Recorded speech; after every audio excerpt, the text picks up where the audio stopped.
જયમાળી ખેડાના જીવન વિશે આપણે વાતો કરતા આવ્યા છીએ. એમના જીવનના પ્રેરક પ્રસંગો આપણને બધાને પ્રેરણા પૂરી પાડે છે. આપણે પણ કેવું જીવન જીવવું તેનું માર્ગદર્શન મળે છે.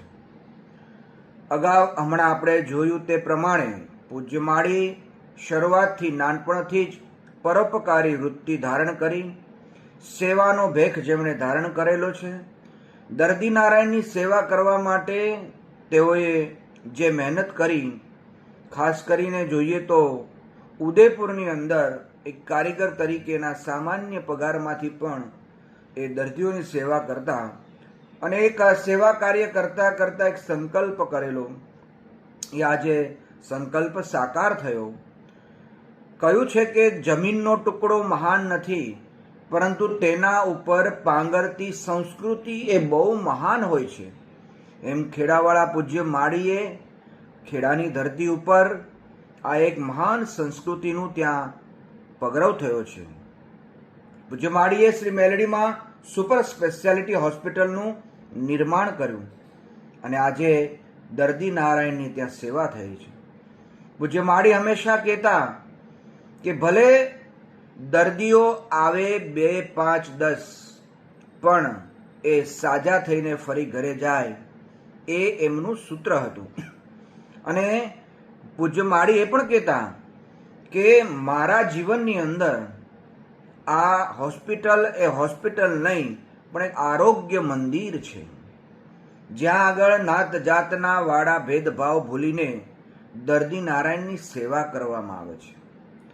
આ હોસ્પિટલ બનાવવાની પાછળનું કારણ પૂજ્ય માળીની સેવા વૃત્તિ.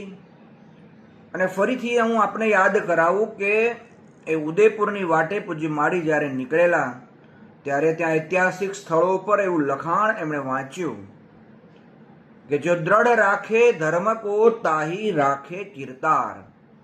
જો દ્રઢ રાખે ધર્મ કો, ધર્મને જો આપણે દ્રઢતાપૂર્વક રાખીશું તો ભગવાન ઈશ્વર આપણને હંમેશા સાચવે જ છે. એમાં કોઈ શંકાને સ્થાન નથી.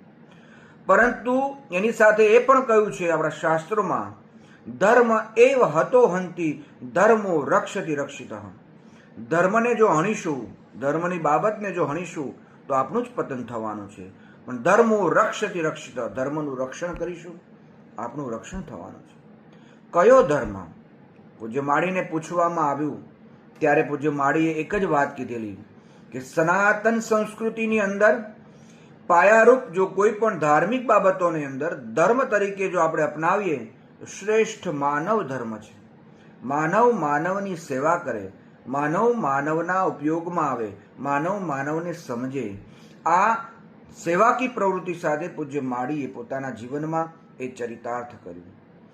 પૂજ્ય માળી હંમેશા એ પણ કહેતા પોતાના સત્સંગોના માધ્યમથી કે શ્રીમદ ભગવદ્ ગીતાને યાદ કરો કે આજે કુરુક્ષેત્રના મેદાનમાં જ્યારે ભગવદ્ ગીતાનું જ્ઞાન આપવામાં આવ્યું, ભગવાન શ્રી કૃષ્ણએ પોતાના સ્વમુખે જ્યારે આ વાણીનો પ્રવાહ એ પ્રવાહિત થયો ત્યારે ભગવદ્ ગીતાનો પ્રથમ અધ્યાય, આમ તો 18 અધ્યાય છે, 700 શ્લોક છે.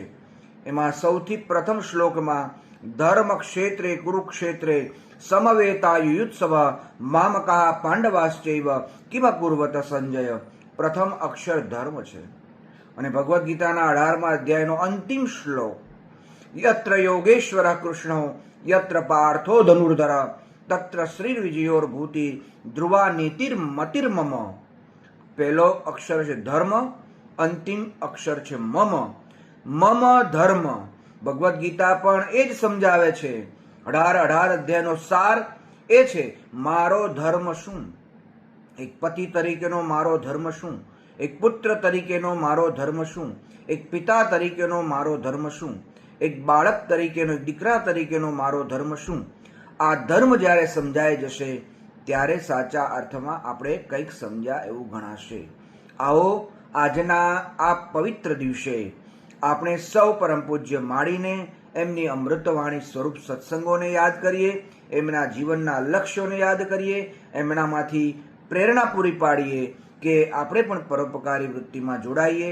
એ જ ભાવના સાથે વિશેષ વાતો કરવા માટે ફરી મળીશું. જય માળી, જય માળી, જય માળી.